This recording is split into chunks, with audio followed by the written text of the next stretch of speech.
a estas creencias. Les voy a contar un poquito cómo va a ser la lógica. Cada panelista tendrá un máximo de 20 minutos para exponer su trabajo y posteriormente abriremos un espacio de diálogo y preguntas con el público. Los dejo ahora entonces con el licenciado André Guinea.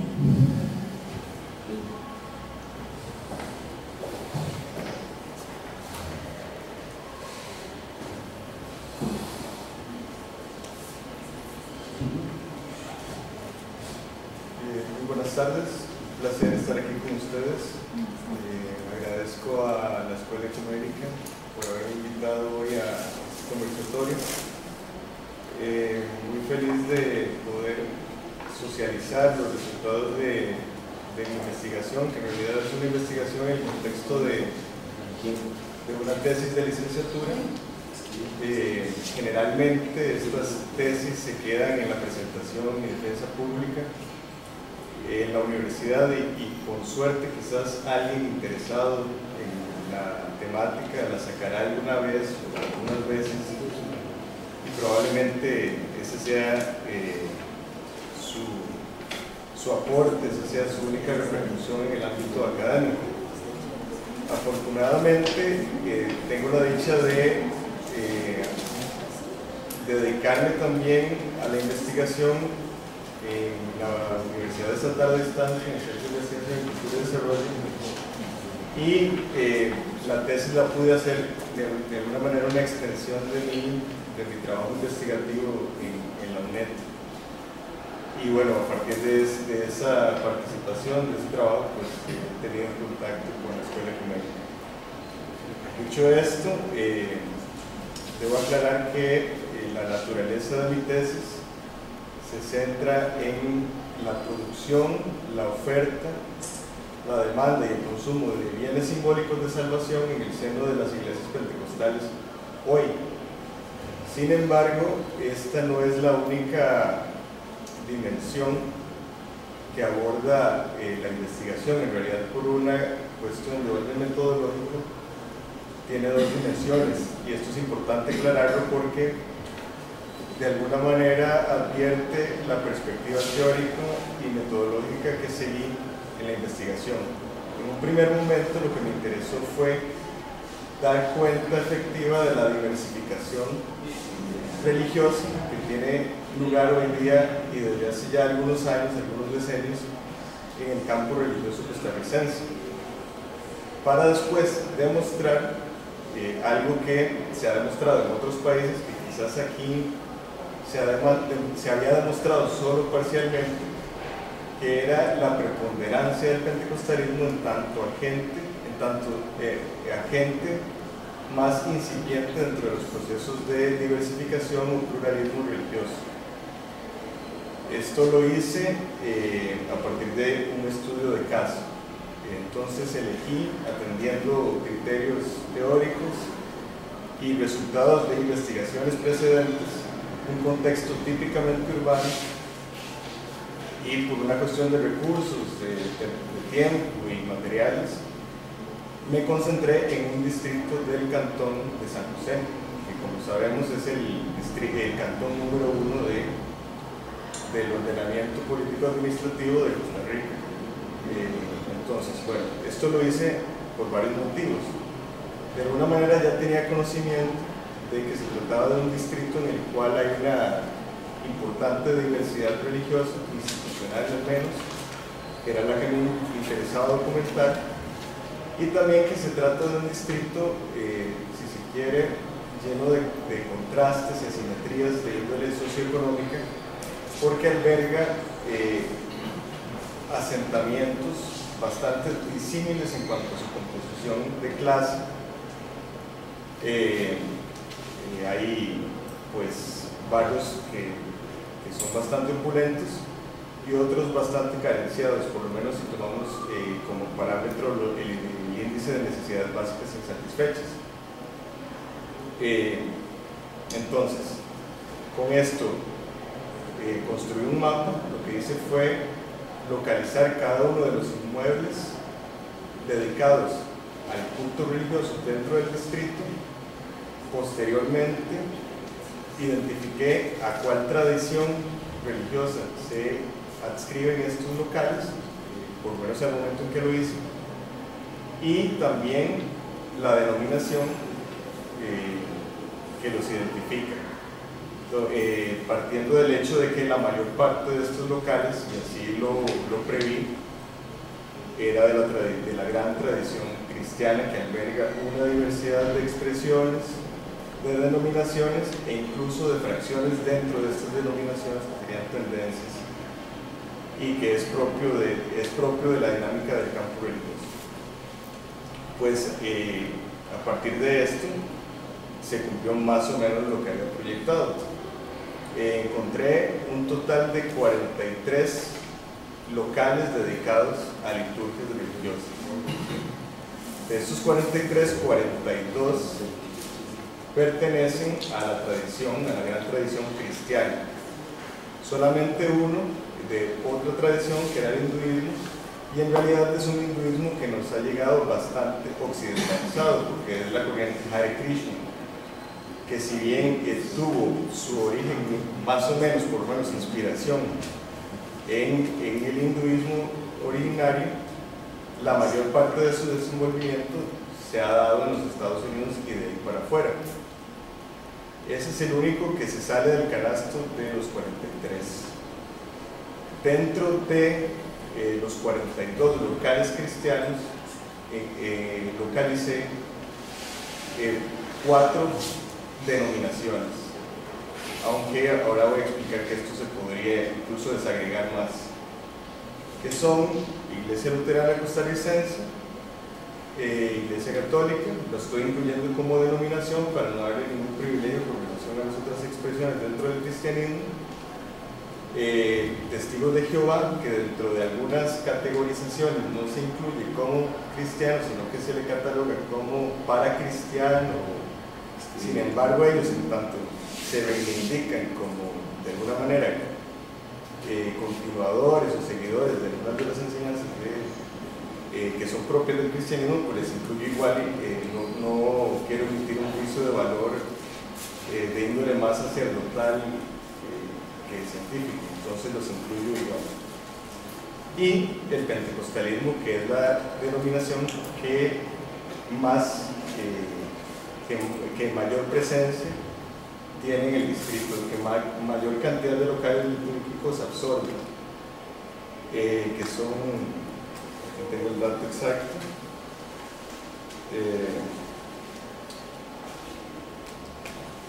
34 de los 43 locales son pentecostales, lo cual demuestra de manera bastante contundente que se trata del agente religioso con mayor presencia en el distrito. No voy a decir ya el más fuerte porque habría que hacer otro tipo de análisis para determinarlo, pero sí por lo menos el que tiene mayor presencia en el distrito. Una vez determinado esto, pues pienso que estuve en facultad de determinar que en efecto es el pentecostalismo este agente importante, tal y como lo han pintado en otras investigaciones, y posteriormente lo que hago es ubicar los locales en un mapa para ver su distribución a lo largo y ancho del distrito en función de las características socioeconómicas de los asentamientos que integran el distrito. Yo parto de la división barrial de la Municipalidad de San José. Son 12 asentamientos. Gracias a un convenio entre el INEC y la municipalidad, se generó un documento en el que se da cuenta de algunas características socioeconómicas de cada uno de estos asentamientos. Por ejemplo, el índice de necesidades básicas insatisfechas.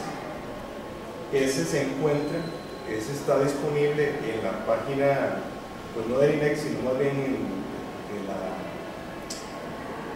CEPAL, una base de datos que se llama Redatam, en donde se pueden manipular los resultados de los distintos censos a nivel latinoamericano y también caribeño. Esto solo se encuentra a nivel nacional, cantonal y distrital, o sea que solamente se puede comparar entre estas unidades. Por fortuna, la Municipalidad de San José hizo el trabajo de desagregar estos indicadores en unidades más pequeñas llamadas barrios. Entonces, ubique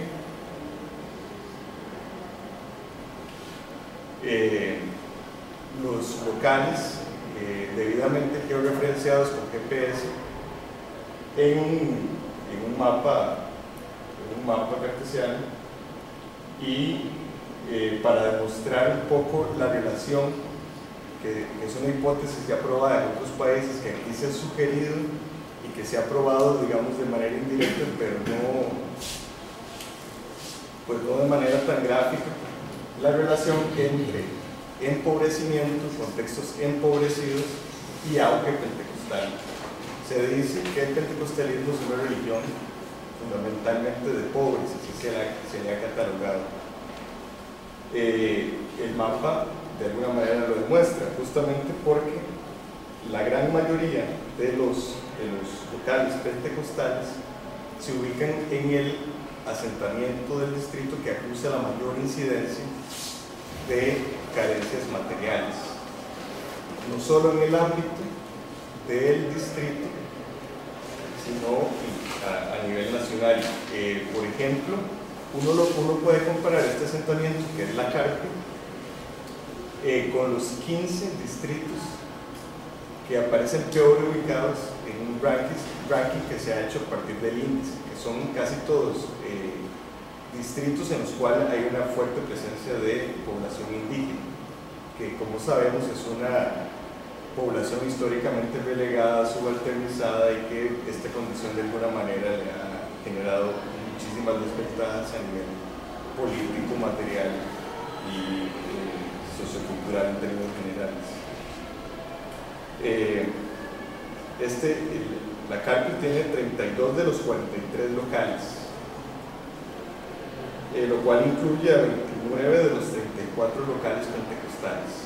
O sea que es un dato bastante contundente. Se trata de un asentamiento que concentra a más de la mitad de la población total del distrito. O sea que en realidad el distrito es bastante grande y la mayor parte de la gente vive ahí donde dice Carpe bajito. Ese asentamiento concentra a más de la mitad de la población total del distrito. Y es por mucho el asentamiento más carenciado. Para muestra los siguientes datos: acusa una incidencia del 57%, más de la mitad de los hogares carenciados. El asentamiento que le sigue es apenas, bueno, no apenas, sino que acusa una incidencia del 33%. A nivel nacional la incidencia es del 25% de los hogares, y a nivel cantonal es del 20%. O sea, está muy por encima de los promedios nacional y cantonal. Si nos ponemos a comparar, pues también aparecería por encima de otros promedios. Por ejemplo, incluso aparece por encima del promedio de la zona rural, que siempre es más alto que el de la zona urbana.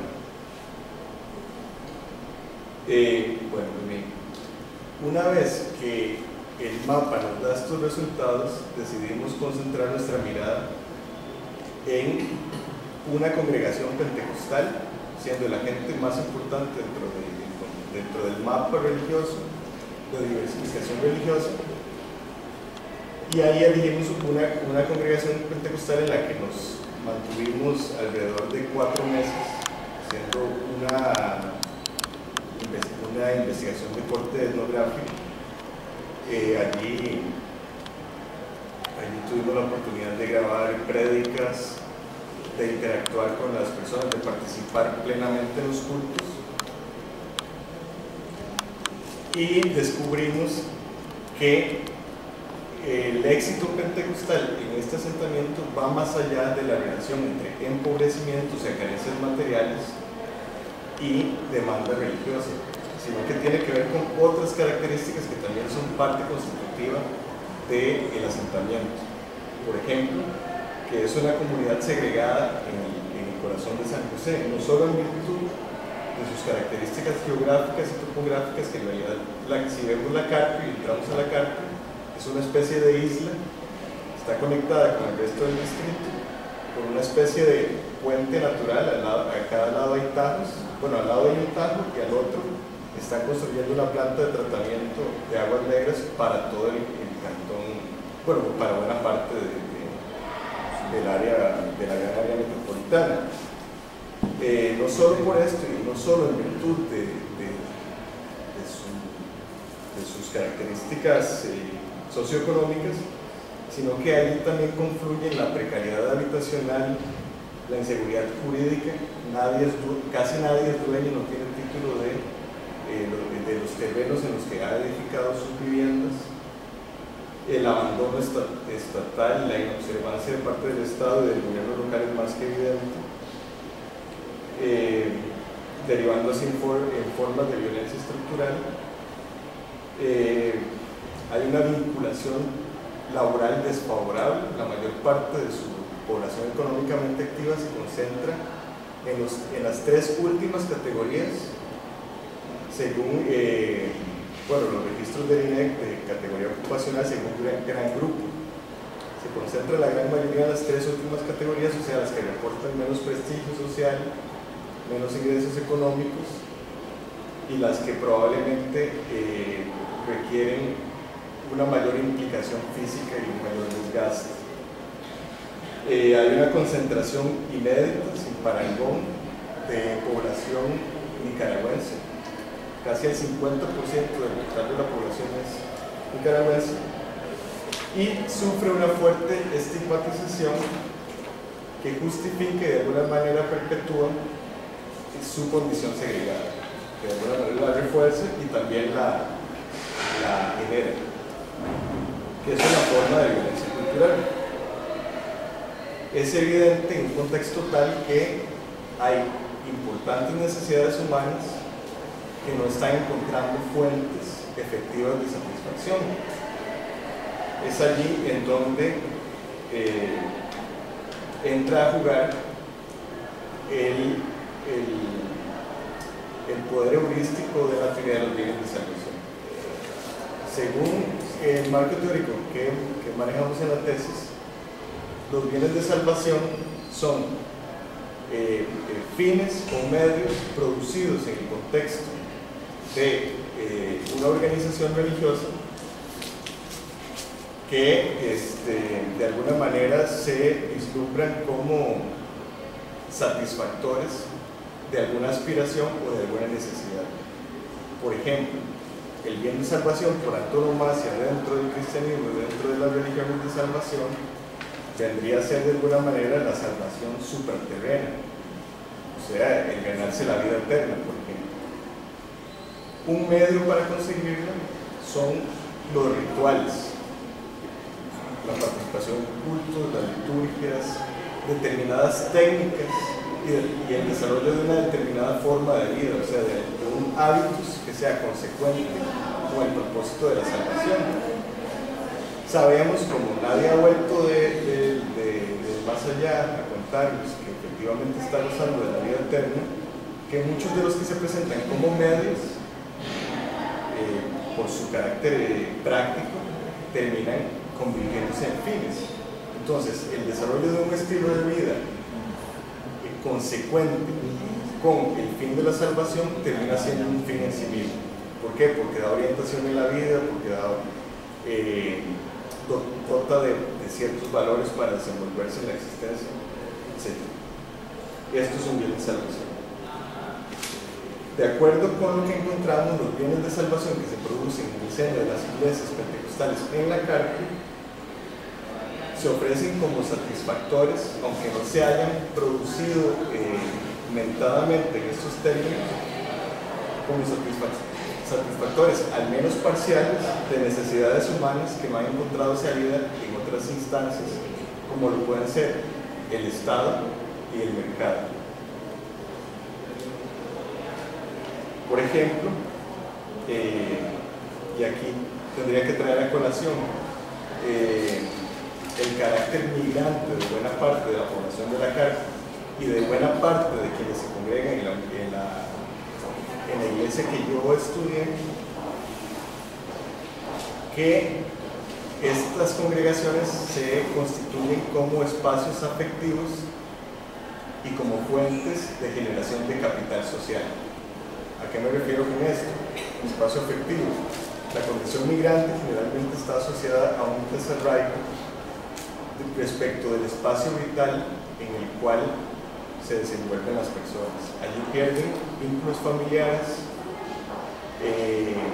amistades, formas de moverse en el entorno que de alguna manera ya les eran familiares, sabían a qué fuentes recurrir, a qué instancias recurrir en determinados casos, y cuando llegan a la sociedad receptora, en este caso Costa Rica, pues tienen que volver a constituir todas estas redes que les daban recursos más allá de lo estrictamente material, aunque también incluyen lo material. Entonces allí encontramos, por ejemplo, que es muy común encontrar la metáfora de la familia.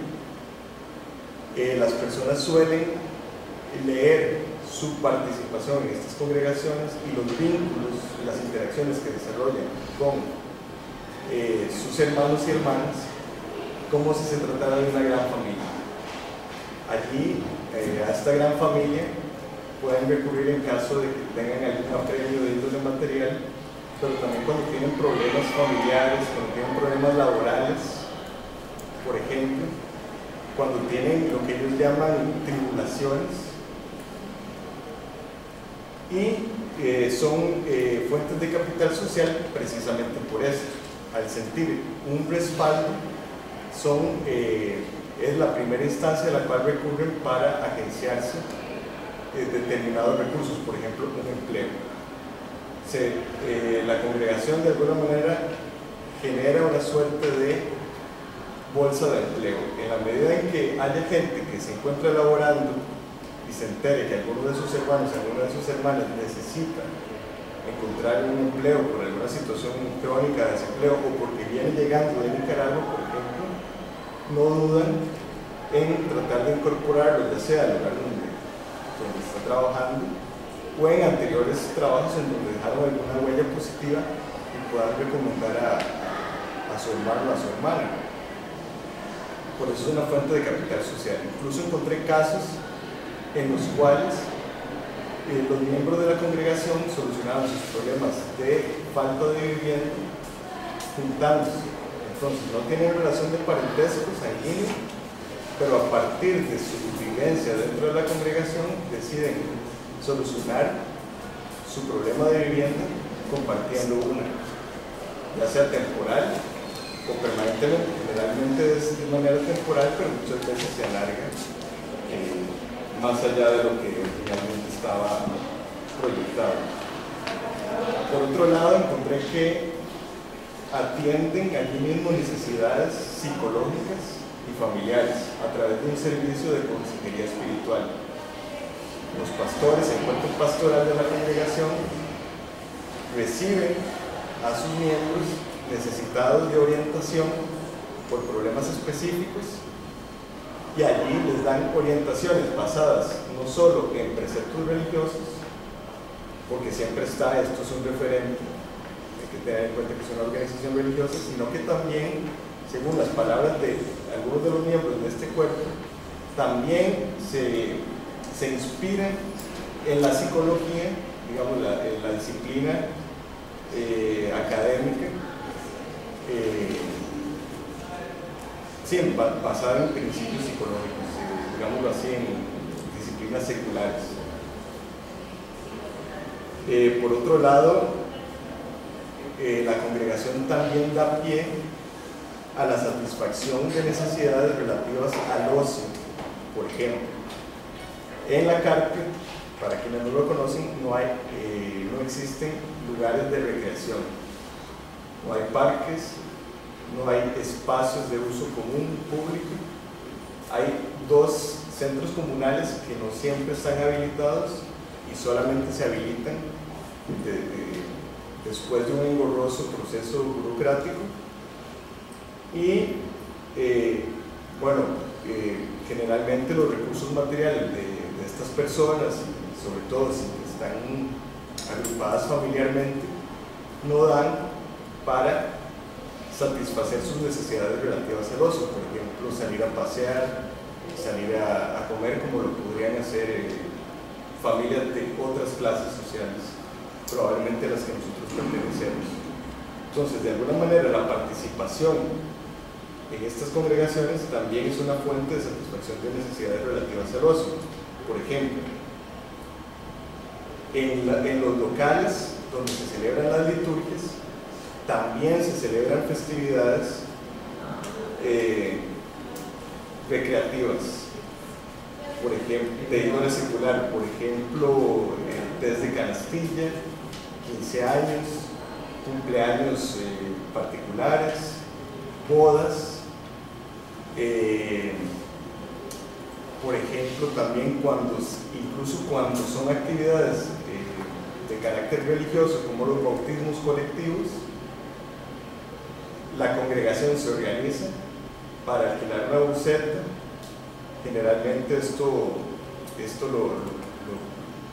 buena parte del dinero lo pone el cuerpo pastoral después de haber obtenido los diezmos y las ofrendas de la congregación, y se organizan para celebrar el bautismo en ríos alejados de San José, por ejemplo en Heredia, San Luis de Heredia.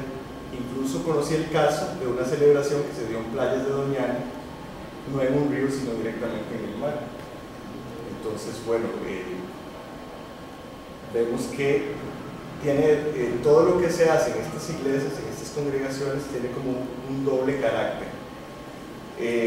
Supuestamente su naturaleza es estrictamente religiosa, pero en tanto organización humana responden también a necesidades que van más allá del ámbito estrictamente religioso. También constituyen una fuente de generación de prestigio e identidad, por ejemplo, a través de la formación de líderes.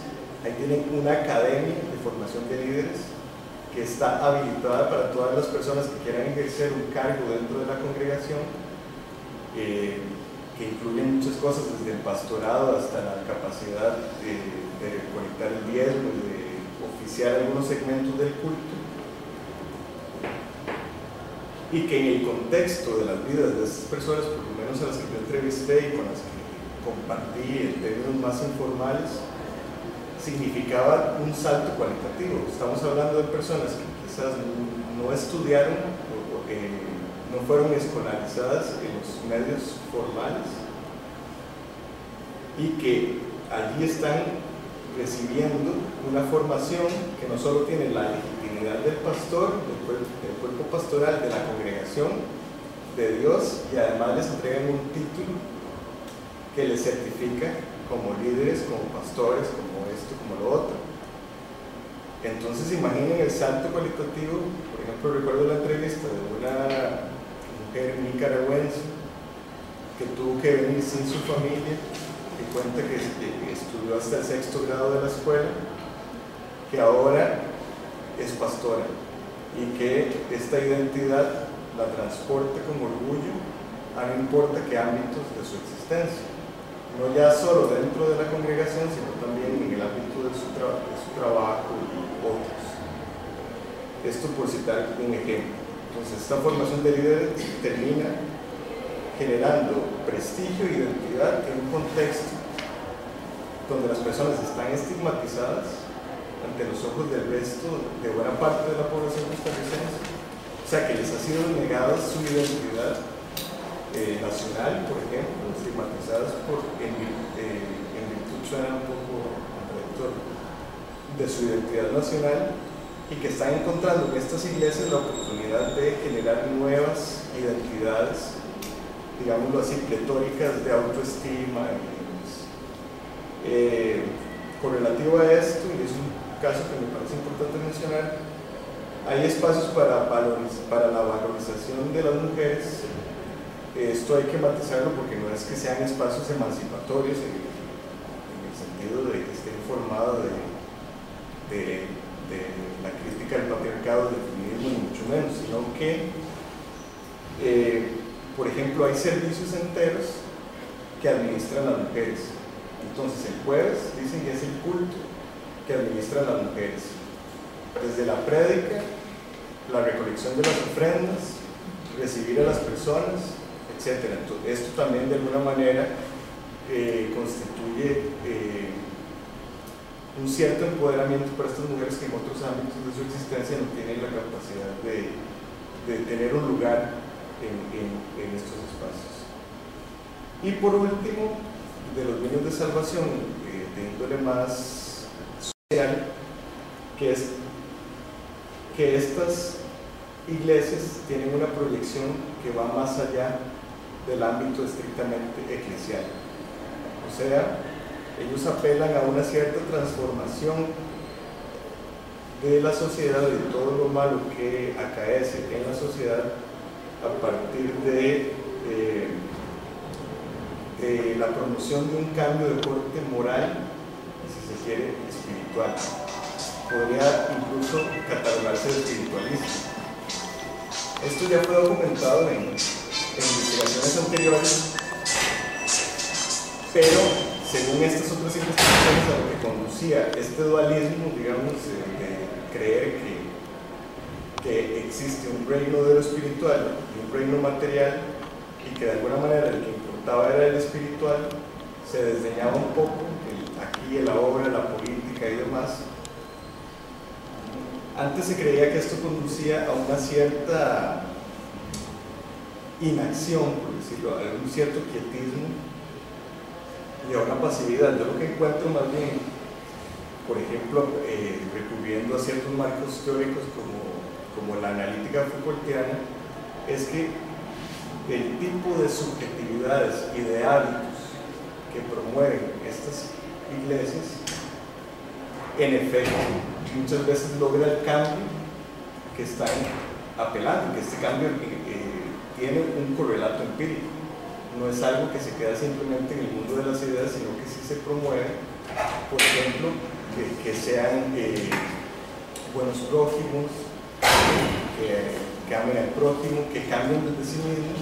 Y a diferencia de lo que sucedía hace 30, 40 años, no se llama a la no participación política, sino que en virtud del crecimiento del que ha gozado el movimiento a lo largo de estos últimos años dentro del campo religioso, bueno, ya se promueve que se vinculen a proyectos comunitarios que también se pueden catalogar como políticos, y ya tienen representación incluso en el ámbito de la política electoral. O sea, eso es algo que en las investigaciones de finales de los años 70 era cuando menos difícil de prever, en virtud del dualismo y del milenarismo que caracterizó el movimiento. Entonces, bueno, ya para cerrar, lo que yo encuentro, y es el balance que hago, es que el gran éxito del que goza el pentecostalismo en estos contextos es que la mayor parte de lo que se promueve a nivel discursivo, porque esto es algo que hay que señalar también, en algún momento el enfoque es que las miradas estuvieron muy puestas en el ámbito discursivo, en la dimensión discursiva del movimiento, es que casi todo lo que se predica en el contexto de los cultos encuentra un correlato en la vida práctica del creyente. Entonces habría que ingresar al análisis del pentecostalismo, y eso lo haría extensivo para otras expresiones religiosas institucionales, no tanto desde lo teórico, sino desde lo práctico, el sentido práctico de la vinculación y de lo que la vinculación permite ser en el mundo más allá de lo estrictamente eclesial. Lo cual no quiere decir que no se tenga que estudiar ya lo teórico, lo discursivo, sino más bien siempre tratar de verlo en su codeterminación con lo efectivamente vivido por las personas. Y adaptándome un poquito a lo que pueda exponer don Alberto a continuación, pienso que las salidas en buena medida se dan cuando la vinculación deja de tener ese correlato. En la medida que las personas se encuentran en un tope y ya no pueden ver materializado lo que se promueve a nivel discursivo en sus vidas, pues de alguna manera ya se pierde el incentivo de participar. Y bueno, quisiera decir algunas otras cosas más, pero lo podemos dejar para las preguntas o para la conversación. Bueno, continuamos entonces ahora con la exposición de Alberto Rojas, que efectivamente es como la contraparte o la seguidilla de lo que nos ha expuesto Andrei. Bien, sí, Andrei nos por qué las personas entran a una iglesia pentecostal, y yo les voy a hablar de por qué salen. No solamente de iglesias pentecostales, sino de iglesias pentecostales. La salida ya es un dato comprobado estadísticamente.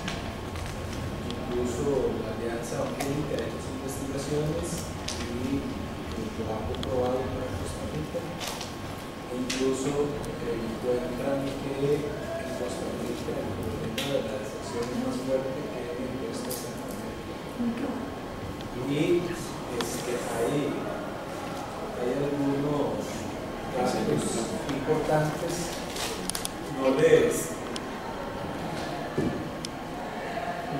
No les voy a dar los datos concretos. Los datos a veces difieren. No es lo mismo una encuesta de Universo en un tema que una encuesta Citral. Dan datos muy dispares. Uno se queda así sorprendido. Yo estoy poniendo extremos por lado Citral y por lado Universo, dan datos precisos. Pero, digamos, uno sigue de todos, uno analiza todos los datos existentes, puede comprobar cosas como estas, que el catolicismo está decreciendo, es un hecho, que el protestantismo evangélico, dentro del cual podemos ubicar el pentecostalismo, crece lentamente, pero con consistencia. La lentitud del crecimiento es que a la par del crecimiento hay deserción, o sea, hay gente que entra y hay gente que sale.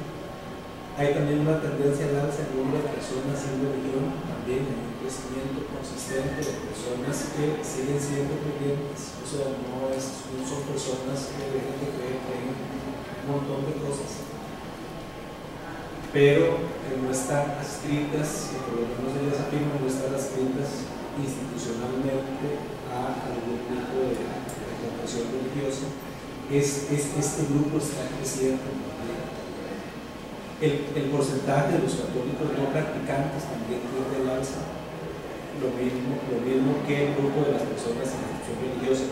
Entonces, todos estos hechos van revelando que hay gente que se está saliendo de las iglesias. Y repito, es un hecho comprobado con diferentes tipos de estadísticas. Hay un estudio del señor Gómez que analiza los aspectos pastorales, eclesiales que pueden estar provocando eso. Y está muy dirigido precisamente a la dinámica eclesial de las iglesias evangélicas y genera un conjunto de recomendaciones. Este tema es una preocupación ya desde los años finales de los años 80,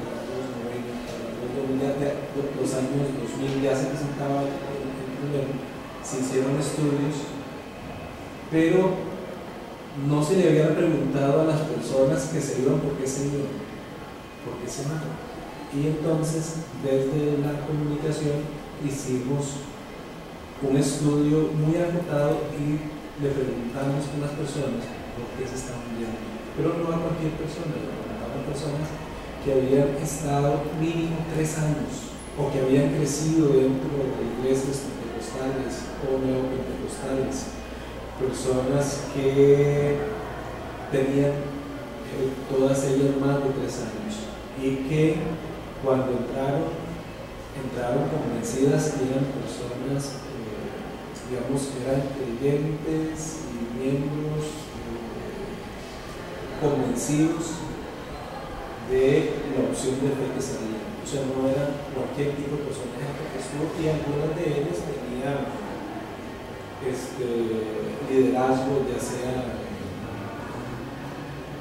maestra escuela dominical o alguien que estaba en el ministerio de la música, etc. Entonces son, repito, personas que han estado dentro, muchachas que crecieron dentro de las iglesias, muchachos que entraron después, etc. Entonces digamos que hay una variedad. El neopentecostalismo,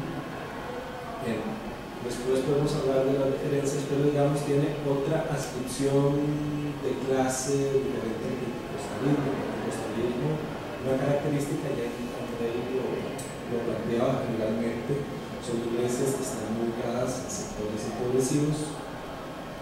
El neopentecostalismo no, desde que nace como una opción para personas que tienen más solvencia económica.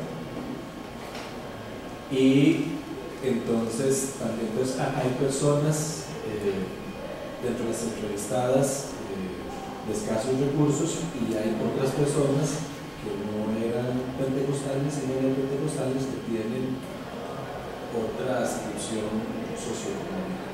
Entonces hay como una variedad de personas. Entonces entrevistamos 15 personas, hicimos 2 grupos focales y hicimos un análisis exhaustivo de 13 casos. Entonces aquí analizamos, importante que aquí no estamos analizando iglesias, estamos analizando los discursos, las narraciones de las personas que salieron. Es importante tenerlo en cuenta. Al principio no estamos hablando de las iglesias, sino estamos viendo estamos analizando la mirada y la narración de las personas que salieron. Luego, son personas que salieron, no son las personas que están adentro. Las personas que están adentro tendrían otro discurso muy diferente, y entonces fueron los discursos y las historias que le contaron a Andrei.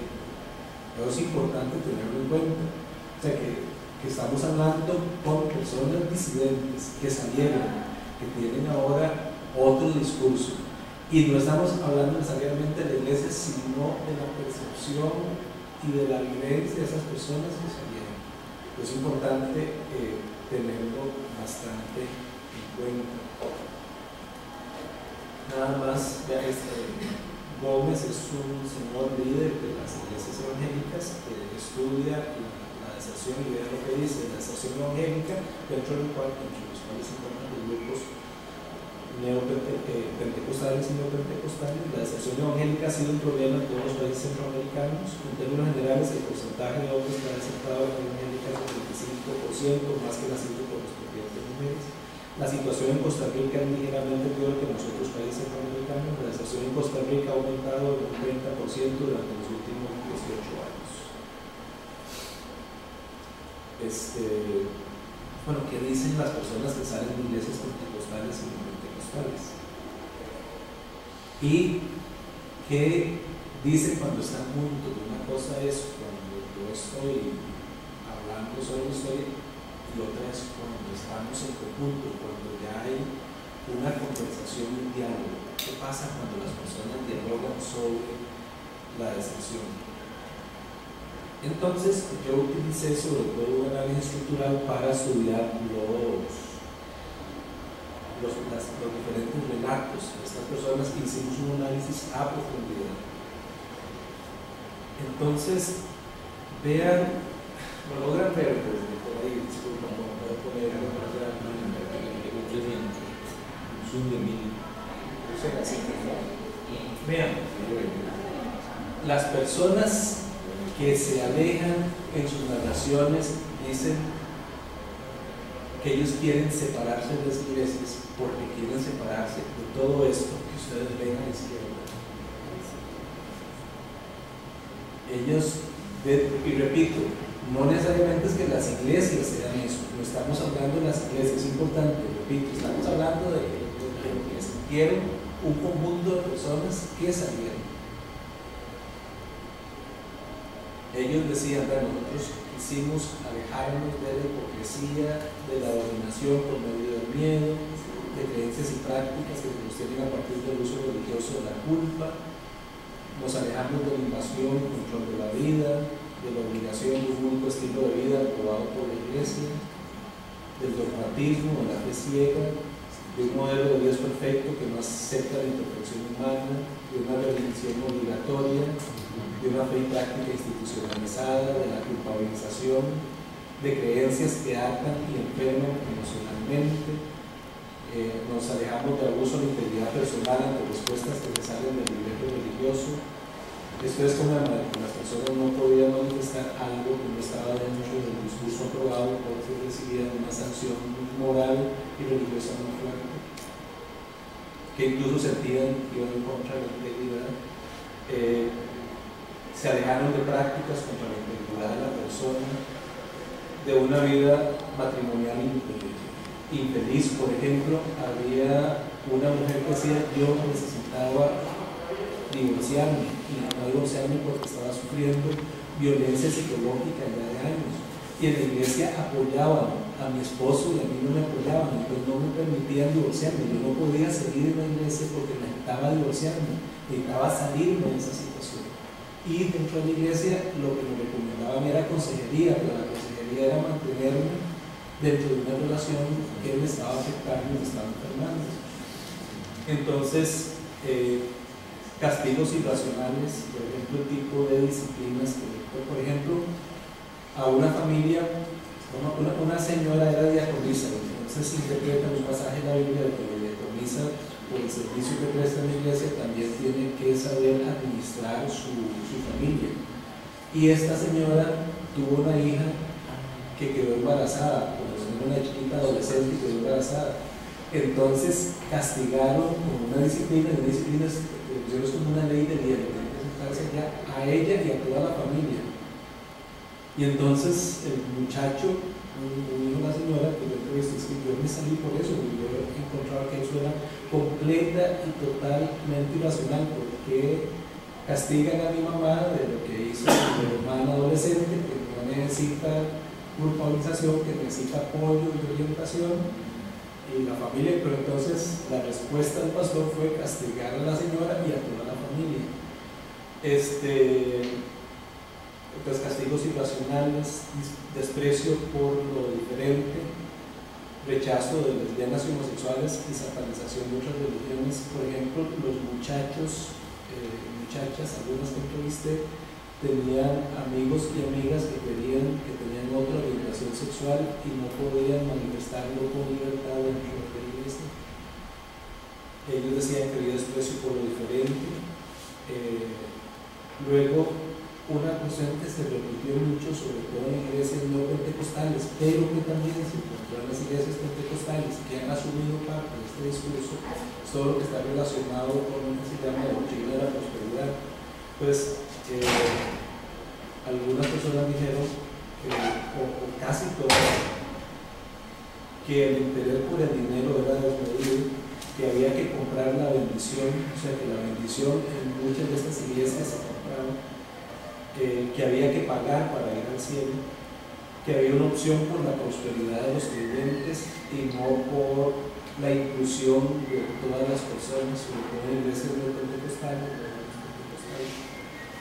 que había una centralidad en las predicaciones en la abundancia. Luego, que ahí se mantenían emociones fuertes y compromiso con las demás personas, que había un énfasis en la música y la predicación que producía emoción, pero que si se iba más a lo profundo se encontraba poco contenido, entonces poco contenido doctrinal, poco contenido bíblico. Que había un afán por mantener emociones fuertes y compromiso con las demás personas. Algunas personas veían que la emoción estaba creada y controlada, incluso hablaban del tipo de música que se utilizaba, y entonces como por ejemplo el sintetizador sirve para crear determinada emoción y la guitarra eléctrica para otra. Entonces digamos los momentos más de oración, de más referencia, y cómo se va creando por el sintetizador y cómo luego cantos exaltados con las guitarras y los bajos. Entonces decían, bueno, no sabemos si esto es el Espíritu Santo o es más propio de una emoción creada. Entonces hablaban de una manera negativa del agrupamiento. Luego veían que había una repetición del mismo mensaje, o sea, que durante 6 años encontraron lo mismo, vez tras vez, que eso producía un estancamiento personal en las personas creyentes, que había mala formación y falta de vocación pastoral. Entonces veían que había pastores muy mal formados y que no había como una... O sea, se podía emocionar a la gente, no importa que se formara bíblicamente, entonces hacía crítica. Luego la otra cuestión que dijeron es que había una constante división del liderazgo. O sea, que ellos veían que había una división muy fuerte y que se creaban nuevas iglesias, etc. Y que era como una contradicción en algo, digamos, que debería generar unidad y una división. Había pasividad ante los derechos de las personas. Una persona, por ejemplo, se enfermó. Nunca en mi iglesia me dijeron que yo tenía que hacer algo en relación a los derechos. Pues digamos, me contrataban por cristiano, pero hice un trabajo durante 25 años, el mismo movimiento, con ICD, despedazó, es un término muy fuerte, pero digamos, un problema es en la columna, y lo tuvieron que operar y duró 6 meses en la cama. Y ahí, pensando, cuestionó toda su creencia de por qué había pasado eso, porque yo aceptaba toda la situación por ser cristiano, pues ese tipo de cristianismo a mí no me... Y es lo que dicen que finalmente todo esto genera iglesias sin credibilidad. Hago toda esta, digamos, y siempre que ellos mencionan todo esto, siempre están mencionando lo que sería el ideal de ellos, lo opuesto a ese tipo de cosas, que no las voy a enumerar, pero que ustedes pueden encontrarlas ahí en la columna de la derecha. Entonces, las personas que salieron tienen este discurso, que dicen: nosotros nos separamos de eso porque nos hubiera gustado unirnos a otra situación. Ahora, repito, no estoy hablando de las iglesias. O sea, yo no sé si en las iglesias se dio todo esto. Es importante, o sea, yo no fui a comprobarlo en las iglesias.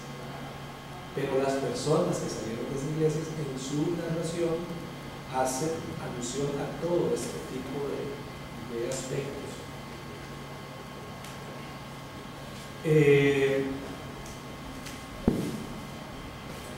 Las personas viven esta situación de la izquierda de una manera muy emotiva. O sea, cuando cuentan, no lo están contando solamente muy racionalmente, están implicando emociones fuertes.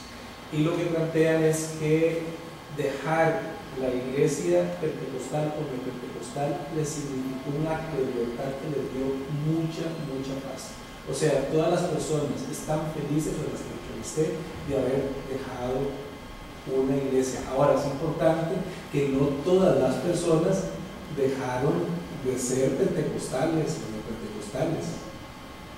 Algunas se pasaron a otra iglesia. O sea, y todas, ninguna dejó de ser creyente. Ninguna dejó de ser creyente. Tenía otras ideas, digamos, fueron construyendo otro tipo de idea. Algunas están fuera de la iglesia y por lo menos ahora dicen que no van a volver. Una persona que dijo que no volvía, volvió. Yo estaba convencida, pero no volvió a esa iglesia, volvió a otra, a otro tipo. Entonces, no necesariamente las personas dejan las iglesias, pero pasan a otras. Algunas, repito, sí, están completamente alérgicas a cualquier vivencia eclesial. Otras decidieron pasarse a otra iglesia donde sí les podían satisfacer la demanda. Entonces, pero todas en el acto de dejar una determinada congregación les generó una, digamos, es como una situación. Cuando una persona se convierte al pentecostalismo, vive emociones muy fuertes y está muy feliz. Las mismas emociones o parecidas se dan en las personas que lo dejan. Se sienten enormemente en paz, muy feliz, y todas relatan que ahora viven más saludablemente. O sea, que encontraron la salud emocional que estaban porque las iglesias las estaban enfermando. Y el asunto es que las 13 personas mencionan lo mismo, entonces es como una cuestión así que uno esperaría, pero todas están felices de haber salido de donde estaban. Y por eso se sienten héroes o heroínas. Entonces,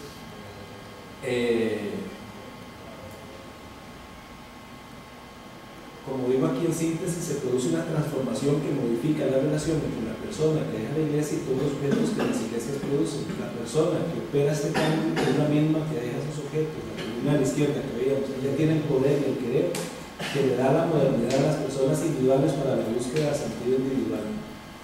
Su prueba principal es dejar la iglesia y al hacerlo se siente vencedora. Para ir sintetizando, digamos, si uno toma todo esto y lo concentra en una estructura ya discursiva más profunda, la gente dice que deja la iglesia porque hay una imposición y control de las convicciones, creencias y las prácticas. Entonces, yo a veces digo que se van por la misma razón por la que entraron. O sea, entraron en una situación como la que decía Andrea, tengo una situación X y necesito sentido, necesito orientación, necesito que alguien me diga, vea, usted tiene que caminar por este camino y tiene que caminar de esta manera, las relaciones tienen que vivirlas así, a veces la persona está contenta porque está recibiendo precisamente una orientación concreta en un discurso y hay una práctica que también recibe orientación, pero de un pronto a otro su situación en la vida cambia y esta orientación que antes era una bendición se siente precisamente como un control muy fuerte. O sea, lo mismo que me lleva a entrar es lo mismo que me lleva a salir. Entonces, las personas sentían imposición y control de las convicciones, creencias y prácticas. Y lo que la gente quería era precisamente, ponerme aquí, entonces, de alguna manera, esta es la razón, sintetizando, ¿verdad?, todos los discursos porque la gente sale. Pero lo que la gente estaba buscando era independencia personal, construcción propia de convicciones, creencias y prácticas. O sea, un poco, digamos, una vivencia religiosa más holgada y no tan controlada. ¿Ves? Entonces, de alguna manera, ellos lo que encuentran, lo que contradice, o sea, lo que contradice esto, lo que entra en contradicción con esta situación es una determinación religiosa de las opciones personales. Por ejemplo, la mujer que necesita divorciarse no puede, y no puede porque la iglesia no la deja. O la persona que quiere o que tiene una posición más abierta sobre otros grupos religiosos, porque su esposa o su esposo es católico y católico ferviente, no puede manifestar, no puede decir que su esposo es católico por acá hay una determinación religiosa que dice que esa otra opción no es adecuada al sirve. Entonces, yo entro, entonces, ¿qué hago? ¿Acepto la manera de fe de mi esposo o acepto la manera de fe de la iglesia que entra en contradicción? La gente querría precisamente una libertad de opción y que no se le juzgue por sus opciones. Entonces, precisamente todo lo que está acá, digamos, si existiera solo esta oposición, tal vez la gente negocia, pero el problema es que hay una contradicción entre lo que la gente quiere y lo que la iglesia determina. Esta contradicción es lo que hace que las personas tomen la decisión de salir. Y lo que ellas quisieran, digamos, su utopía personal en el discurso es tener una libertad de opción, pero dentro de estas iglesias no hay libertad de opción, por lo menos declarada. Pues el que yo la tome, pero la tome. Por ejemplo, una de las personas que yo entrevisté volvió a una iglesia porque necesitaba algunas de estas cosas, pero ya tenía la experiencia y no, por ejemplo, tenía una vida de pareja sin ser casada, pero entonces ella necesita el grupo y entra, pero nunca le dice al pastor que ella no es casada, al nuevo pastor, porque no podrían entender su nueva situación. Entonces vive todos los viernes que estaba hablando en Rey, pero de una manera negociada, porque ella no siente que estando con su compañero es pecado, pero eso no lo confiesa el grupo. Y vuelve al grupo, pero vuelve como un secreto. Entonces, como dice ahí, lo real es la imposición y control de las convicciones, creencias y prácticas de las personas que forman parte de las estructuras eclesiales. Por otra parte, parece, pero en realidad es engañoso, que dice ahí, que exista plena independencia personal y construcción de convicciones y creencias. Pareciera que toda la gente está ahí contenta y que está animada, pero no siempre se da. De acuerdo con estas lecturas, no parece que estas iglesias se determinen las opciones personales, pero en verdad lo que no es que sí exista libertad de opción. Por lo menos ninguna de las 14 personas que se entrevistaron y luego en experiencias musicales, las personas tenían libertad de opción, o por lo menos de declarar de una manera muy libre algunas de sus vivencias y algunas de sus creencias. Entonces, como digo aquí, el factor moral que está a la base de las lecturas de rechazo es la imposibilidad de independencia para la construcción propia de convicciones, creencias y prácticas personales. Al presentar estos grupos una visión muy binaria que no admite puntos medios, si se asume una posición diferente o matizada, existe muy poco margen de negociación con los líderes de las iglesias. Así la persona que tiene otra posición tiene dos alternativas: o cede la imposición y control de sus convicciones, de sus prácticas cotidianas, sus creencias, sus relaciones, o se afirma en su convicción. Pero si opta por la afirmación de sí y lo hace entre el grupo, su actividad la condena y la desintegración. De esta perspectiva es muy razonable que surja una lectura de rechazo, porque precisamente lo que se busca, lo que se quiere estar cerca de una situación donde no se impongan reglas para controlar la vida cotidiana de las personas. Se busca pues la independencia y la construcción de la propia vida, ganando paz y libertad. Entonces, termino con eso. Una de las cosas importantes que no sucedía hace un tiempo era que uno tenía mucha libertad frente a la religión.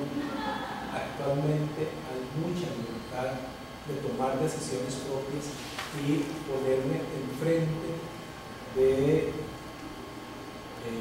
lo que una determinada iglesia predica como fe fundamental. Uno lo ve, por ejemplo, uno le pregunta a alguien, usted es católico, sí, ¿cuántos hijos tiene? Un hijo. Pero usted que puro Billy lo hizo. No, ¿cómo es que se llama? Le dice la vasectomía o mi esposa toma pastillas, pero eso no es nada católico. Sí, pero hasta el cura me dice que no importa. O sea, se hacen lecturas negociadas. Soy católico, pero hay ciertas cosas que son muy importantes para la fe que yo las veo de otra perspectiva. Precisamente la modernidad me permite a las personas tener este tipo de independencia. En la modernidad occidental se desarrolla una pluralidad de comunidades de vida y comunidades de sentido, tanto en el ámbito religioso como en otro ámbito de la sociedad. Ya muchos de los consejos que me sirven a mí para orientar vida cotidiana no vienen necesariamente de un cura o un pastor. Me pongo buen día y en buen día recibo un montón de consejos bien interesantes. Entonces ven que en buen día no van curas ni pastores tampoco, va Sixto Porras que tiene como un intermedio ahí, pero la gente recibe un montón de orientaciones que tienen sí un contenido religioso, pero no es exactamente de una religión institucionalizada. Entonces lo que se llama sistemas expertos. Entonces hay expertos en orientación, expertos en psicología, expertos en familia, expertos. Todos los sistemas expertos nos orientan y nos permiten tomar decisiones, y entonces eso comienza a relativizar el poder que tenía antes el discurso religioso. Entonces, las demandas simbólicas de sentido ciertamente las puedo satisfacer a través de una experiencia religiosa, pero ya comienzo a encontrar otro sinnúmero de experiencias que también me llenan. Entonces, por ejemplo, algunas personas neopentecostales ya no solamente tienen, digamos, la fe y la Biblia para orientar su ética, sino que hay otros discursos éticos igual, que para las personas son igualmente válidos, digamos, dígase declaraciones de los derechos humanos, declaraciones de los derechos de la mujer, de los derechos de las mujeres, etc. Entonces, eso da otra orientación ética, y la persona lo está recibiendo a través de las campañas del PAN, porque son las campañas de UNAM, etc. Entonces, hay una gran gama de posibilidades de construir otro tipo de valoraciones. En esta perspectiva, la religión no desaparece. Es importante tenerlo en cuenta. No es que estamos viviendo ya en una sociedad secularizada, no. La religión no desaparece, pero sí adquiere nuevas dinámicas, muchas veces de forma desinstitucionalizada, a partir de opciones, decisiones individuales, a la parte de vivencias y formas seculares de realizar la vida social e individual. Y hay también muchos cambios, con esto termino, hay cambios institucionales a nivel político, cambios institucionales de la familia, del matrimonio, de las relaciones entre hombres y mujeres, etc. Y muchas familias, muchas personas están viviendo estos cambios en experiencias concretas, y los discursos religiosos pentecostales, pero también no se acomodan a los cambios socioculturales señalados, cambian muy lentamente por la misma estructura que fundamenta su legitimidad, aceptada en el mejor de los casos en la correcta interpretación de la voluntad de Dios, que si es la voluntad de Dios no puede haber cambio. En el peor de los casos, el fundamentalismo religioso plantea que la palabra de Dios no se interpreta ni se negocia, sino que hay que aceptarla y obedecerla así como está.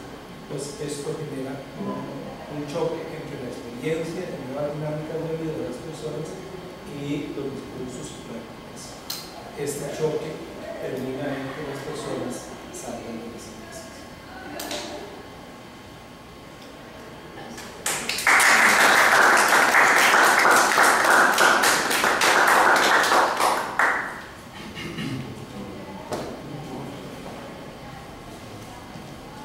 Bueno, muchísimas gracias a ambos, Alberto y André, por la exposición de sus investigaciones, que me parece que pues, son de una riqueza importante. Vamos a abrir un espacio para diálogo, para hacer algunos comentarios y preguntas.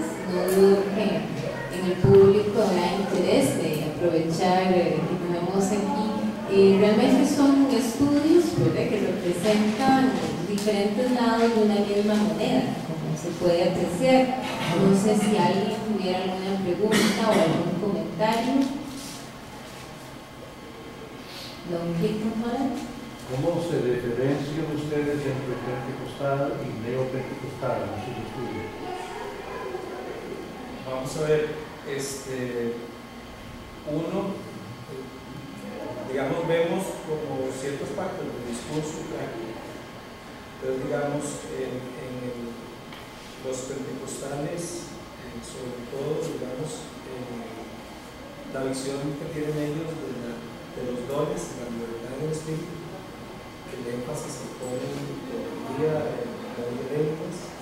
Otra cuestión importante es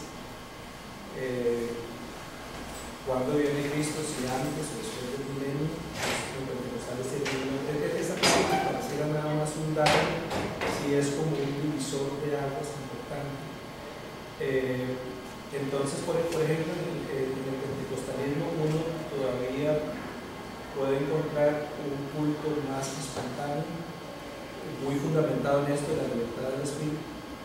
En el neopentecostalismo el culto es una producción, es producido. O sea, digamos, casi se hace para la televisión, aunque no haya televisión, entonces se produce culto.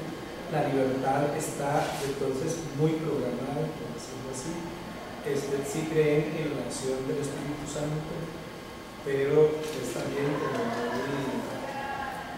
muy organizada. Hay énfasis, ¿cómo se llama? Que son no era del pentecostalismo, que era el pentecostalismo, alguna gente lo tiene, pero digamos todo lo que es bien espiritual y mucho de la personalidad, un énfasis demasiado acentuado. Bueno, básicamente el culto producido, la adscripción de clase también digamos, es muy notoria, que ayuda a uno, digamos, prácticamente a diferenciar. Hay iglesias de Asamblea de Dios, por ejemplo, que parecen, digamos, por su ubicación a veces, pero uno ve que todavía se mantienen dentro de una doctrina básica de asambleas. Entonces, digamos que pues, lo que ayuda mucho es el discurso y la base bibliológica de ese discurso. Dentro de eso, luego el papel de la libertad del espíritu, que le da un culto más producido, un culto más espontáneo, y ciertos énfasis, por ejemplo, en la bendición de Dios y cómo se relaciona la persona con la bendición. Si hay un pacto y ese pacto incluye dinero, eso no es pentecostal, no es pentecostal. Y luego les decía que hay una cosa que es esto, digamos, un pentecostal clásico, bueno, también es que el pentecostalismo es muy heterogéneo y no puede ubicar a todos los pentecostalismos lo mismo, digamos, la realidad, pero, digamos, muchos sectores pentecostales creen, digamos, que Cristo va a venir, se va a llevar a su iglesia, después viene una gran tribulación y después de la tribulación viene el milenio. Entonces los cristianos no sufrieron eso, fueron llevados por Cristo y los pentecostales, ese es un bien de salvación, no voy a sufrir ninguna tribulación. Los neopentecostales tienen otra versión, ¿cómo es que se llama? Sí, puede haber una gran tribulación, pero nosotros, antes de que Cristo venga a haber una guerra tremenda, nosotros vamos a estar ahí en guerra espiritual, vamos a eliminar a los enemigos de Dios y todas las bendiciones que tenemos no se van a acabar, las vamos a seguir teniendo y después si va a venir Cristo, ya le preparamos el camino y viene el milenio. Entonces hay dos visiones que dan una relación muy diferente con la materialidad, por decirlo de alguna manera. Hay dos interpretaciones de los bienes materiales, parten de estas dos interpretaciones sobre cuándo es el milenio. Por ejemplo, son algunos elementos que ayudan a diferenciar. Un comentario nada más. En la literatura sobre este tema, a partir del arranque del movimiento carismático, los sociólogos de la religión empezaron a hablar de neopentecostales, porque mucho del impacto del movimiento carismático que arrancó tanto en la Iglesia Católica como en las iglesias evangélicas afectó a las iglesias no pentecostales evangélicas. Entonces había una nueva corriente, la pentecostalización de las iglesias no pentecostales.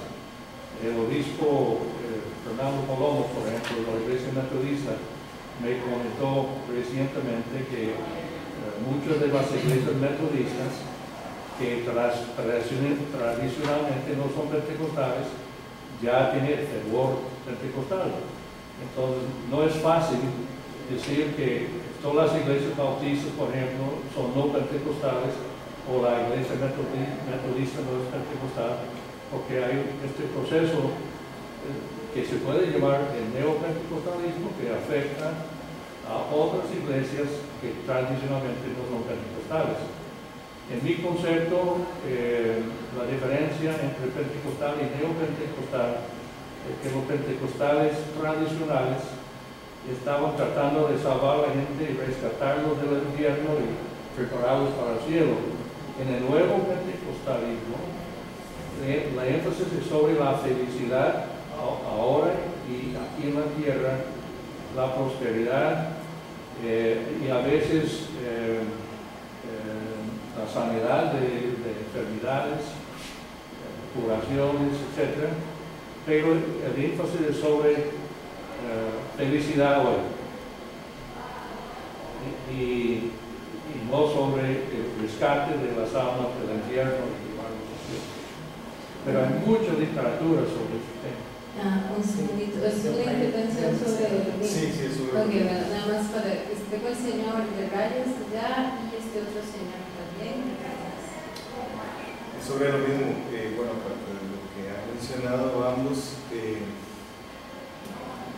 uno difícilmente va a encontrar una congregación que se autodefina como neopentecostal. Usualmente sea pentecostal o neopentecostal, esa diferenciación es más de carácter académico. En realidad, de las experiencias, lo que uno puede encontrar es que se siguen autodenominando pentecostales.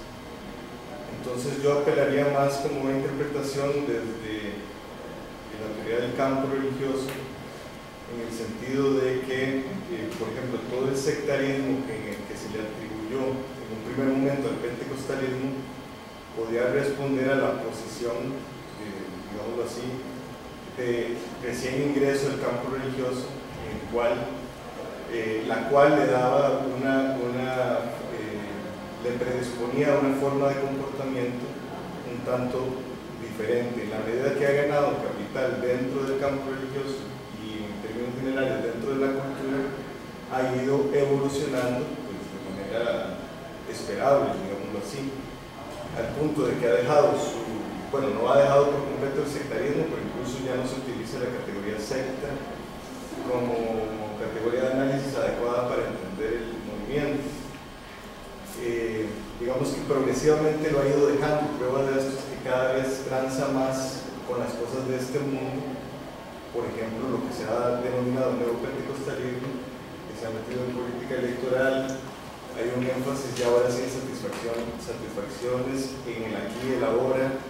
Ya no son los menospreciados del mundo, sino que son los reyes del mundo, son hijos de un rey, tienen por tanto que vivir como tales. Ahí está el tema de la prosperidad. Y bueno, esta evolución dentro del campo religioso también, digámoslo así, ha corrido en paralelo con la penetración del movimiento en otras clases sociales. Si bien inicia como una religión, como una expresión religiosa de pobres, pues se ha ido metiendo, ha ido conquistando también otros sectores sociales que tienen unas aspiraciones específicas y una forma particular de estar en el mundo. Eso de alguna manera, en un movimiento de ida y vuelta, ha realimentado los contenidos doctrinarios del pentecostalismo, al punto de que en algún momento se llegó a hablar de pentecostalización del campo religioso. Para prueba está el movimiento carismático dentro del catolicismo, y actualmente se habla de una neopentecostalización, ahora sí, utilizando la categoría sociológica, del movimiento pentecostal y en general del campo religioso, lo que quiere decir que la teología de la prosperidad también se está metiendo a las pequeñas congregaciones tradicionalmente pentecostales y demás. Yo en la tesis pondría sobre todo la diferencia en la calidad y el carácter de la experiencia comunitaria. Una congregación pequeña, por definición, propicia un cierto tipo de interacciones que una media iglesia no puede propiciar, o sea, son otras características de la interacción. Y también que de alguna manera el carácter espectacular del culto neopentecostal ha ido en detrimento de la emocionalidad auténtica, por decirlo de alguna manera, que tantos réditos le dio al pentecostalismo en sus orígenes, que realmente se vivía como una experiencia religiosa, o sea, en el culto el Espíritu Santo impactaba el cuerpo de las personas, provocándoles una emotividad muy alta, que de alguna manera confirmaba el postulado postulado de la existencia del Espíritu Santo y de todas las bendiciones y todas las capacidades que se le asociaban. Yo creo que hay que verlo como si con lupa cada experiencia y teniendo en cuenta que se trata de una evolución desde mi punto de vista normal en la medida que se han ido aceptando entre el campo religioso y la cultura de términos globales. Bueno, vamos a darle la palabra al señor de la Comisión Reyes. Gracias, buenas tardes. Dentro de los estudios yo veo que existe un paralelismo y contaba muy bien para finalizar que como la gente entra a una iglesia se va por el mismo motivo, y pero me llama poderosamente la atención un punto no referente a la movilidad interna que está existiendo en los movimientos. Entonces podemos hablar concretamente de que existe una migración hacia otros movimientos religiosos espirituales, o estamos hablando de una migración interna que va en función de cómo se vende estos bienes de salvación. Habrá una crisis de los vendedores de bienes de salvación, o estamos hablando de que la iglesia pentecostal está sufriendo un proceso evolutivo interno de modernización en sus planteamientos, en sus propuestas de venta de los bienes espirituales. Y si comparamos esto, entonces me llama poderosamente la atención de que estas personas que participaron en esto, pues usted dice que ninguna se fue a la iglesia, o sea, simplemente se pasó a otra, o tal vez una o no están congregando. Caso que contrario le ocurre con el catolicismo, ¿verdad? Que vemos que evidentemente, o sea, yo soy católico y me voy a otra denominación, o simplemente soy no creyente, ¿verdad? No practicante, que es el término más común que podemos encontrar, ¿verdad? Esas personas que quieren identificarse. Entonces, si ha estudiado esto, ¿ha tenido un impacto de esta movilidad interna? ¿Existe esa movilidad? Vamos a escuchar la pregunta del señor de anteojos y después pasamos a que respondan los panelistas. Son dos cositas. El año pasado creo que estaba trabajando que hizo pasó una encuesta de muy buen tipo,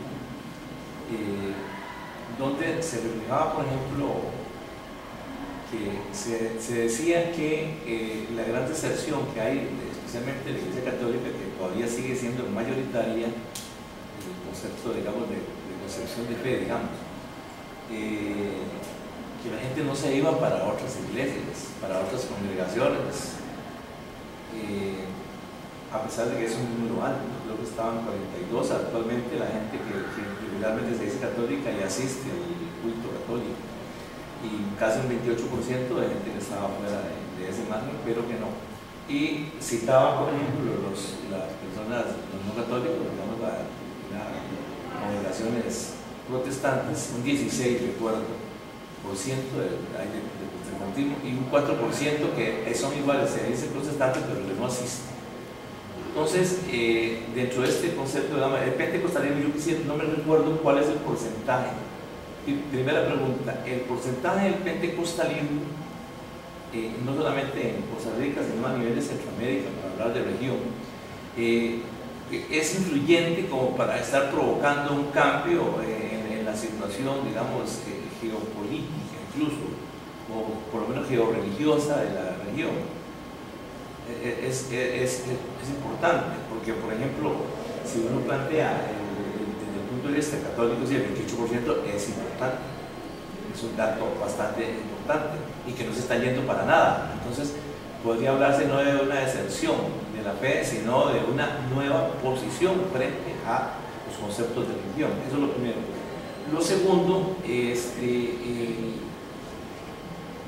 cómo a la hora del análisis del pentecostalismo, cómo lo inscribimos dentro de todo el concepto, digamos, lo político del sistema. Por ejemplo, lo que uno lee del pentecostalismo en sus inicios, hace 1900 1890, por ahí, era con la intencionalidad del don de lenguas. Se pedía, se decía que tenían don de lenguas y que eso era, y muchos decían que habían escuchado manifestaciones de los apóstoles para que hablaran y bueno, y otros después asociaron el don de lenguas con el hablar varios idiomas para ir a predicar. Bueno, solamente lo digo que esto porque me parece que el concepto, digamos, de fe y de creencia religiosa, por lo menos en América Latina, siempre han influido tremendamente para jugar un papel ideológico. No, pregunta, no es así porque en un análisis sobre la doctrina de Rockefeller se decía que especialmente después de los 60, cuando empezó la teología de la liberación a hacer mella, digamos, posiblemente en cambios profundos, a no solo ver la problemática de la salvación como para la allá, sino que había que empezarla por aquí, digamos. La doctrina de Rockefeller parece que financió, no sé si fue 3.600 o más, digamos, grupos, para no decir sectas, grupos religiosos no católicos, ni siquiera protestantes, incluso iba más allá. No, eso es una distracción también para los conceptos, digamos, de la fe. ¿Hay alguna otra pregunta? Bueno, entonces vamos a terminar con usted porque en realidad ya nos queda poco tiempo en el auditorio. Entonces, por favor, si quiere hacer su pregunta. Bueno, primero aclaro que yo no sabía nada de pentecostalismo. Venía a aclarar porque me llamó la atención que los dos eran sociólogos y bueno, yo soy bachiller en sociología y me interesaba y estoy ligada a la Iglesia Católica, ¿no? Las obras misionales pontificias. Y siempre es interesante pues, saber más que no sabía ni la ubicación que era la carta, me interesó aún más y, como usted lo dijo al inicio, socializar estos resultados siempre es importante y siempre debemos conocer de muchas, ya sea religiones, llámese grupos, otros grupos, porque decíamos señor de Torino, bueno, es decir, tiene que haber un respeto muchas veces hacia otros grupos y muchas veces también la misma denominación de sectas divide más y tiene que haber siempre. Yo lo que encuentro en todo esto es que hay un interés del ser humano en tener un asidero a algo que trascienda lo humano. Y digamos de lo que ustedes expusieron, aunque no conozco a fondo la situación, es decir, lo que veo así desde mi punto de vista es la necesidad de una persona, ya sea migrante o no, pero más en esas circunstancias y en un ambiente estigmatizado socialmente, con un montón de carencias, la posibilidad que le da el no meterse en otros problemas, llámese droga, delincuencia o algo, y que por lo menos yo siento así, en un sentido práctico, le voy a decir, lo veo un aspecto positivo. Estuvo ocupado, se formó en algo y salió crítico de una situación. Y con todo lo que ustedes exponen ahí, yo lo veo en eso positivo para seguir buscando, porque siempre está ese sentido de búsqueda del ser humano, buscar algo que le llene a uno, como salirse de esa situación de una relación no satisfactoria de pareja, y cuánto lo hemos vivido. Y lo que sí me queda y el cuestionamiento que le hago a no sé a cualquiera de todos es decir, este sentido de que, bueno, para mí que participo en la Iglesia Católica, el mensaje de Jesús es sanar y liberar y dar paz, y hasta qué punto esto es utilizado como un medio de control. Entonces no es una verdadera religión. Me quedo con eso. Gracias. Muchas gracias. Nada más voy a hacer una aclaración rápida en relación con la investigación que usted mencionaba. Fue la investigación sobre cambios en las creencias religiosas que se hizo en la Escuela Médica. Yo la coordiné Ahí lo que se encontró fue un 16% de cristianos evangélicos, es decir, que responden de forma general, digamos, a un perfil relacionado con pentecostalismo y neopentecostalismo. Un 4% que se denominaron como evangélicos no practicantes y aproximadamente sumado era 4% más o menos que son protestantes históricos, un poco menos de 4%. Entonces sí hay un porcentaje muy importante de cristianos evangélicos, al menos un 20% en Costa Rica, que coincide con la mayoría de las encuestas que se han realizado. Bien, si hay migración, es notoria. No conozco investigaciones que se hayan hecho en el país sobre migraciones religiosas. Es un tema que desarrollar, pero sí crece, digamos, no porque tengan los mismos creyentes, sino porque llegan muy necesarios. Siempre hay una base de personas que tienen la estructura de la iglesia, pero la mayoría de gente que viene y que lo sabe, entonces hay un proceso de migración interiglesia, no necesariamente de personas católicas. Muchas de las personas católicas que salen de la iglesia católica en verdad se siguen adscribiendo como católicos mexicanos. O sea, digamos, muchos católicos no necesariamente se van a otras iglesias. Pero bueno, pero entonces hay que estudiarlo para saber, y es un estudio complejo. Luego, durante los 80, sobre todo a partir de ciertos tipos de documentos, se tildó a los pentecostales de que eran una arma ideológica del imperialismo norteamericano, pero los pentecostales están antes de los 80 y están después, y sorprenden sus dinámicas son muy heterogéneas y trascienden cualquier tipo de instrumentalización que se les quiera hacer. Entonces, puede ser que algún grupo hubo instrumentalizaciones, pero digamos que la dinámica pentecostal está más allá de eso. Por ejemplo, una cuestión: ¿quién financia los pentecostales? Que seguramente hay un montón de plata a Estados Unidos. Cuando uno se mete adentro, lo que se da cuenta es que mucho de lo que hacen lo generan ellos a partir de su trabajo. Tienen estructuras muy congregacionales en donde las mismas iglesias van generando lo que se necesita para construir el templo, para satisfacer todas las necesidades de las iglesias, etc. Entonces, es una visión muy simplista decir que son cosas que se llaman instrumentos de una cruzada externa, sino que incluso ya los grupos pentecostales han ido desarrollando una independencia, sobre todo financiera, importante, y lo que piensan a veces es muy cosecha también propio. Bueno, es complejo, pero digamos que no necesariamente obedecen a una maniobra macabra para lavarse de luz. No es eso. Los estudios lo documentan bastante bien sobre las dinámicas internas y propias de los diferentes grupos pentecostales.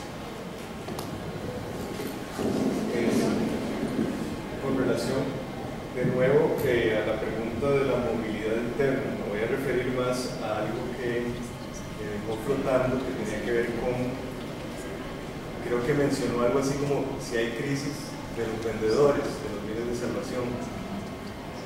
Eso podría, si lo discutimos en tales términos, yo creo que podría conducir a error, por lo siguiente: a diferencia del catolicismo, en el pentecostalismo los vendedores o productores de bienes de salvación no son tan fáciles de distinguir respecto de los demandantes y consumidores.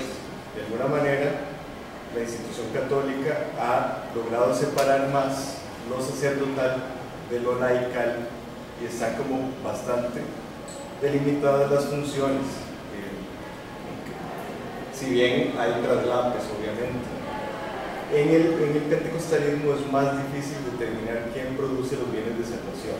Por ejemplo, no todo lo que yo encontré como un bien de salvación es producido por el cuerpo pastoral de la congregación, sino que depende de la propia interacción y la dinámica que logren imprimirle quienes participan del movimiento. Entonces, esto no depende de una figura que diga, aunque sí está relacionado, voy a hacer que la calidad de la interacción sea tal y tal, porque también va a depender de la composición y de algunos elementos y factores que escapan a su control. Por ejemplo, el hecho de que se comporten como una familia, si bien es propiciado en los propios discursos, en las prédicas, no bastaría con la prédica para que eso se genere automáticamente, sino que tiene que ser la propia interacción la que determine si eso encuentra un correlato empírico o no en la dinámica eclesial particular. Por eso decía que siempre está este juego entre lo teórico y lo práctico. Entonces, muchas de las personas podrían estar participando del pentecostalismo, digamos, porque les garantiza este capital social y esta afectividad que muchas veces la interpretan como un reemplazo de su familia. Y quizás en la iglesia que se vincularon originalmente esto no se está dando. Eso podría ser un motivo de migración. No porque se están peleando exactamente con lo que vehicula el movimiento pentecostal en términos generales, sino porque esa congregación en particular no fue capaz de satisfacer una necesidad muy concreta que podría ser la más preponderante en términos de su vinculación. Entonces ahí es un motivo de migración. Por ejemplo, en la Carpio es muy normal, ¿no? Hay tantas iglesias y la gente va cayendo a veces a una y a otra por afinidad de, qué sé yo, que conoce a alguien allí, que tiene algún familiar, pero al cabo de unas cuantas participaciones se da cuenta que pues que no le llena, prueba otra, la otra le puede llenar más, qué sé yo, la calidad de los bienes de salvación puede ser más afín al tipo de necesidades que necesita satisfacer, y ahí se da la migración interna. Eso es lo que yo pude ver a partir de una experiencia muy concreta de algunos relatos. Realmente desconozco si existe algún estudio que se haya propuesto identificarlo de manera más pormenorizada y demás, pero sí puedo decir entonces que la migración se da por eso, porque algún elemento, por ejemplo, y es un tema que no mencioné, para mí el bien de salvación más importante dentro del pentecostalismo, tal y como se expresa en la Carpio, es el culto, porque el culto permite confirmar buena parte de lo que se promueve a nivel discursivo. Entonces se dice que el Espíritu Santo tiene poder para hacer tales y tales cosas. Bueno, a través de la misma puesta en escena, la misma performatividad y de la pragmática del culto, se terminan ejecutando ciertas acciones muy corporales, muy físicas. Por ejemplo, brincar, danzar, vociferar, aclamar colectivamente. Además está la euforia colectiva, que a la larga terminan confirmando aquello que se dice que hace el Espíritu Santo. Entonces ya no importa si el Espíritu Santo existe o no, el punto es que tiene consecuencias reales en el ámbito de la pragmática del culto. Pues obviamente hay algunas congregaciones que generan cultos, digámoslo así, más que facilitan esta confirmación más que otros. Entonces, bueno, serán congregaciones un tanto más atractivas, por lo menos en cuanto a ese bien de salvación muy particular. Y yo creo que tendría que verse también como un subcampo. También se podría aplicar el término de campo religioso aún dentro del pentecostalismo, donde hay lucha y competencia por las adicciones. Entonces, pues sí, los bienes de salvación que tengan más calidad probablemente van a traer más participantes, más adeptos. Y después, en cuanto al el papel ideológico del movimiento, pues ese fue el énfasis que se le puso sobre todo en los primeros estudios, en los 70, 80. Generalmente el énfasis estuvo puesto en el carácter ideológico, ya no tanto como un efecto de la propaganda estadounidense para desactivar o desmovilizar la teología de la prosperidad, sino más bien desde un marco teórico marxista en la que se le caracterizó como una expresión religiosa alienante de la realidad, precisamente por el dualismo que vehicula o cada vez en menor medida, pero lo sigue haciendo, digamos, este dualismo. Y ese fue el énfasis, en efecto hay algo de eso. Pero si nos atenemos a la teoría marxista, algo de eso hay en todas las expresiones religiosas. Y si no hubiera de eso, entonces ¿para qué llamarle? O sea, si no hay referente a lo trascendente y a cosas que no son de este mundo, pues ¿para qué seguirle llamando religión, digamos? Entonces no sería como un buen, no sería exclusivo el movimiento pentecostal. Lo que sí yo pude encontrar es que en contextos como la Carpe, donde el Estado está relativamente ausente, donde el mercado no da los insumos suficientes para satisfacer ciertas necesidades, estas iglesias podrían estarse constituyendo en una especie de gobierno paralelo. O sea, un gobierno que se aprovecha o que suple un desgobierno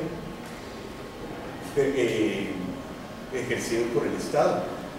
Entonces, el modelamiento de las poblaciones, el disciplinamiento de las poblaciones, la normalización de las poblaciones y todos los mecanismos y dispositivos de control que usualmente se ejercen dentro de los límites de un Estado-nación y que el Estado de alguna manera está ejerciendo solo parcialmente, vienen a ser complementados por las normas que se inculcan en estas congregaciones, que sin saberlo, y esto es mi hipótesis, pues no pude ahondar en eso, sin saberlo le están haciendo el juego al Estado y están contribuyendo a que éste legitime su inobservancia respecto de necesidades fundamentales de poblaciones que están siendo desatendidas.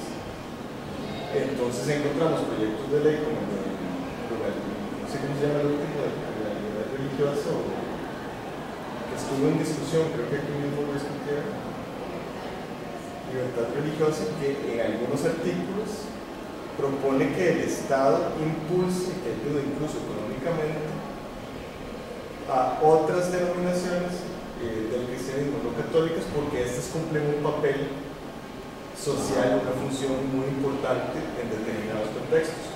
Pues claro que lo está haciendo, sobre todo porque el Estado no lo está haciendo. Entonces, este tipo de proyectos pueden legitimar la desterritorialización del gobierno de alguna manera. Entonces, el Estado renuncia a atender a estas poblaciones, a su vocación social, pero no a su disciplinamiento. Y el disciplinamiento lo está cumpliendo sobre todo congregaciones de esta naturaleza, sin saberlo necesariamente. Y queda para algo más. No. A propósito de la auténtica religión, nada más que es auténtica. Bueno, y con esto terminamos. Sí. Nada más diría esto: ¿cómo podríamos determinar cuál religión es auténtica y cuál no? Una postura sobre este particular ya es situarse como agente dentro del campo religioso y no como una persona que está tratando de entender el campo religioso de manera científica, sin tomar postura respecto de cuál es mejor o peor, porque desde alguna postura, digamos, radicalmente, digamos, si uno se quisiera poner ateo o marxista, qué sé yo, el famoso prólogo sobre la filosofía del derecho de Hegel, diría que toda religión es inauténtica, digámoslo así, de alguna manera. O sea, es una expresión de algo real, de una necesidad real, pero que por definición es alienante. Entonces, si yo me ubicara en alguna posición, estaría, no sé, deslegitimando una expresión de lo real que no me correspondería. Yo creo que como académico no nos corresponde determinar si una es auténtica o no. Bueno, muchísimas gracias a Rey Pineda y a Alberto Rojas por sus exposiciones de hoy sobre las entradas y las salidas a los pentecostalismos. Gracias a ustedes también por su asistencia y esperamos que sigan asistiendo a las actividades que realiza el Observatorio de lo Religioso de la Escuela Ecuménica de Ciencias de la Religión de la Universidad Nacional. Muchas gracias por su